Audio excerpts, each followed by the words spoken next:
Hello everybody and welcome back to Tipsy Tuesday. Let's talk about teleconverters for a second, okay? So first of all, what is a teleconverter? It is a piece of glass that goes in between your camera and the lens. You could see there are glass elements in here. There are a couple of different kinds of teleconverters, but traditionally what you'll see is a 1.4 and a 2 times teleconverter. What this does is it extends the reach of your lens by either 1.4 times or 2 times. So let's say you have a lens that goes to 200 millimeters. Using a teleconverter that's 1.4 will get you about 300 millimeters. If you use a 2 times teleconverter, then you're looking at about 400 millimeters. Teleconverters give you the additional reach. There's a couple of little silly goofy things about teleconverters that are important to know. First, teleconverters don't only alter the reach that your lens is able to achieve. It does also affect the way that your aperture is controlled. If you have a lens that is currently a 2.8 lens and then you put a teleconverter on it, you will no longer be able to go to 2.8. You might be able to go to about f4 or f5.6, but you will not be able to go to the lowest possible that that lens can achieve. I am not a glass scientist. I don't understand the precise mechanic. I just know that it happens and it can be a shock to people when they use teleconverters. It is for this reason that it is usually just recommended to be using teleconverters in areas where you have plenty of light, because you will not be able to use the most light that your lens is capable of by itself. Having less available light go through your lens does also generally affect how fast and accurate the focus is if there's not enough light to work with.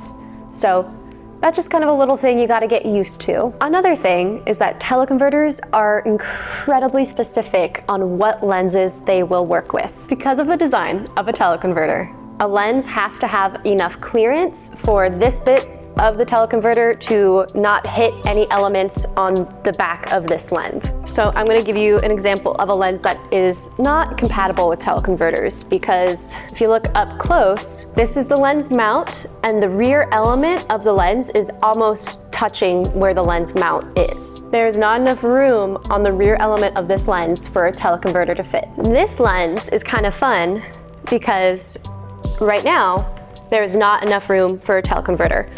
But if I zoom out, then the rear element moves further away from the mount, and then the teleconverter is compatible. But I cannot use the full range of this lens. I'm limited to 300 and above. And that's because the rear element of this lens at 300 touches the teleconverter. So it's compatible, but loosely. A general rule of thumb for teleconverters is that they will never work on wide-angle lenses or kind of all-in-one lenses. Teleconverters are designed to get you more reach on specific lenses that are already trying to go pretty far. I think it's just really important to know that teleconverters are super finicky, and if you are looking to get more reach out of your lens, before you just buy a teleconverter, you really gotta check the compatibility chart, because you have to make sure that it can physically work with whatever you've got going on already. Anyways, check your compatibility charts. Okay, great. I love you so much. I hope that you have never been personally victimized by a teleconverter compatibility issue,